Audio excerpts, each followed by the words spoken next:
PCOS polycystic ovarian syndrome அப்படின்றது ஒரு life style சேஞ்சஸ்னால வரக்கூடிய கண்டிஷன் அப்படின்றத தாண்டி இது ஒரு ஜெனட்டிக் டிசார்டர்னால வரக்கூடியது அப்படின்னு சொன்னா நம்மளால நம்ப முடியுமா? எஸ், ஒரு ரீசெண்ட் ஆய்வறிக்கை என்ன சொல்லுதுன்னு பாத்தீங்கன்னா PCOS has very strong family hereditary இன்ஹெரன்ஸ்.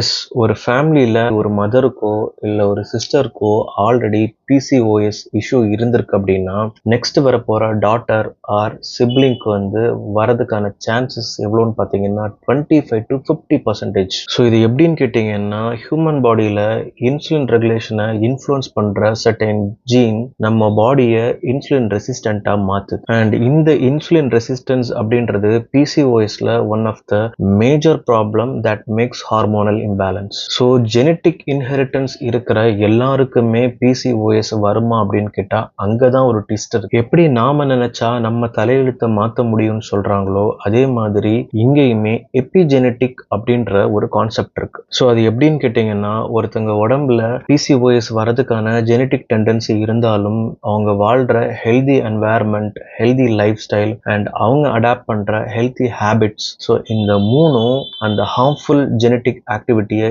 ஈஸியா டர்ன் ஆஃப் பண்ணிடும். ஸோ இது எப்படின்னு பார்த்தீங்கன்னா இந்த ஜீன் எல்லாம் சீக்வென்ஸ் ஆயிருக்கிற டிஎன்ஏவை ஒரு ஹார்ட்வேர்னு எடுத்துக்கிட்டீங்கன்னா அதுல இருக்கிற சாஃப்ட்வேர் தான் இந்த எபிஜெனட்டிக். ஸோ இந்த சாஃப்ட்வேரை நீங்க பாசிட்டிவ் அப்டேட் பண்றதும் நெகட்டிவ் அப்டேட் பண்றதும் உங்களோட சாய்ஸ். ஸோ நீங்க நினைச்சா இந்த லைஃப் ஸ்டைல் டிசார்டரை ஈஸியா ஓவர் கம் பண்ண முடியும்.